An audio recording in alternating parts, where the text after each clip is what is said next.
A body of uniform cross sectional area floats in a liquid of density thrice it's value, 3 Guna. Thrice का मतलब क्या होता है? 1/3 तो नहीं होता थ्राइस का मतलब, ठीक है, थ्राइस मतलब 3 गुना। The fraction of the exposed height will be, ठीक है, 1/3 तो इस तरह तो डूब ही जाएगी इसके अंदर। थ्राइस मतलब 3 गुना हो गया, ट्वाइस 2 गुना, थ्राइस 3 गुना हो गया।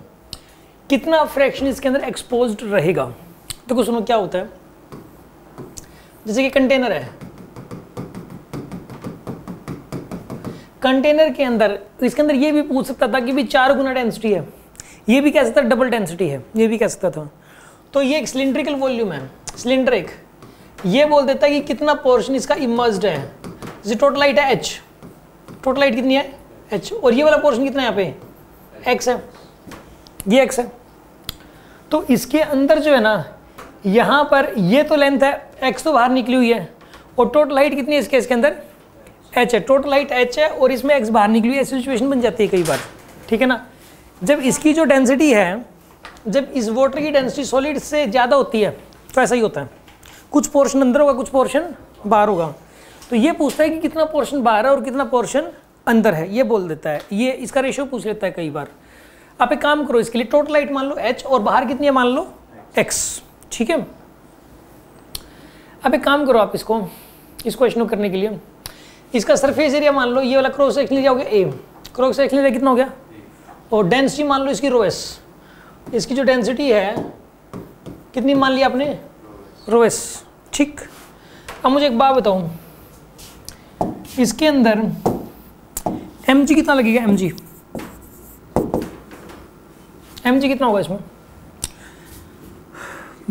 mg तो हो जाएगा, देखो मास तो हो जाएगा density into volume into g, density तो ρs, वॉल्यूम हो जाएगा इसका a into h, a into h हो जाएगा ना वॉल्यूम, इंटू g, ये तो क्या हो गया इसका mg, और ff कितना लगेगा इसके ऊपर, ff rho of the liquid, v immersed volume लोगे, रो ऑफ द लिक्विड लोगे, और रो vg लगा रहा हूं मैं, रो ऑफ द लिक्विड, और इमर्ज्ड वॉल्यूम कितना है इसमें, a into h minus x, क्योंकि ये वाली लेंथ कितनी हो जाएगी यहाँ पे पूरी ऐसी, ये x h माइनस एक्स नहीं हो जाएगी emerged, rho into volume, rho into volume into ji, row we जी लिख दिया ना मैंने। अब ये और ये इक्वल है, तभी तो रेस्ट में, बॉडी रेस्ट में कब है, जब ये और ये, यार इस बॉडी का एफबीडी बनाया जाए तो 2 ही फोर्स दिखाओगे, एक mg और एक ff, 2 ही फोर्स दिखाओगे। तो इन दोनों को क्या करना, आपको इक्वेट करना है, करो, यानी mg इक्वल्स टू ff, ये तो हो जाएगा rho S A H G, ये हो जाएगा रो एल, ठीक है, ए एच जी, और को rho L A H G minus में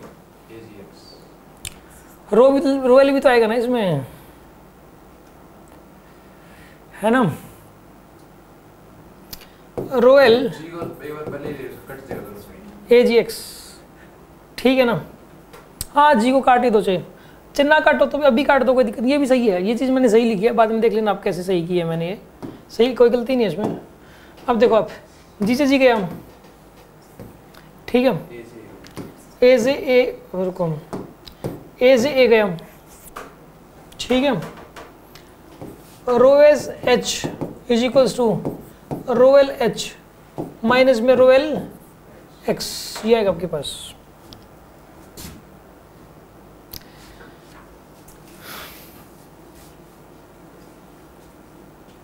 ठीक है, यहाँ तक एक काम करो, निकालना क्या है इसमें अपने को, देखो एक काम करो, इसको लिखो rho S H equals to, rho L को बाहर ही ले लो, एच माइनस एक्स रखो, इसको एच माइनस एक्स रखो। अब ऐसा करो, एच माइनस एक्स, ये एच माइनस एक्स है, H minus x by H की वैल्यू कितनी आएगी, रो एस बाई रो एल आएगी। अब सुन लो, ये है डूबी हुई लेंथ, ये टोटल लेंथ, डूबी हुई लेंथ अपॉन में total length is equal to rho S by rho L. ये एक रिलेशन होता है।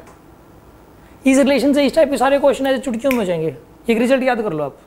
अब रिजल्ट क्या है सुन लो, देखो रिजल्ट क्या है, रिजल्ट है, देखो ये तो डूबी हुई लेंथ, डूबी हुई लेंथ, ये डूबा हुआ पोर्शन हो गया, तो फिर होगी total length, total length equal to इसकी डेंसिटी अपॉन में इस लिक्विड की density rho S by rho L. इसमें ट्वाइस बोलते, थ्राइस बोलते, 4 टाइम्स बोलते, कुछ भी बोलते हैं। अब देखो ये वाला क्वेश्चन कैसे होगा, मैंने एक तो ये रिजल्ट प्रूव करना था पहले तो, ठीक है। अब सुनो, ये क्या कह रहा है, डेंसिटी लिक्विड की क्या है, 3 गुना है, तो ये 3 रो एस लिख सकता हूँ मैं इसको। ये तो डूबी हुई लेंथ है अपॉन में टोटल लेंथ, यही बताना था ना, fraction of exposed height, exposed part पूछा था, यानी यही चीज पूछी हुई है, यही है, डूबी हुई लेंथ बाय टोटल लेंथ ही पूछी है ना, इसका मतलब यही है, ठीक है। अब इसको लिखोगे रो एस बाय में 3 रो एस, कितना आंसर आएगा इसका 1/3, डी ऑप्शन करेक्ट है। अब आगे बात समझ में या नहीं समझ में?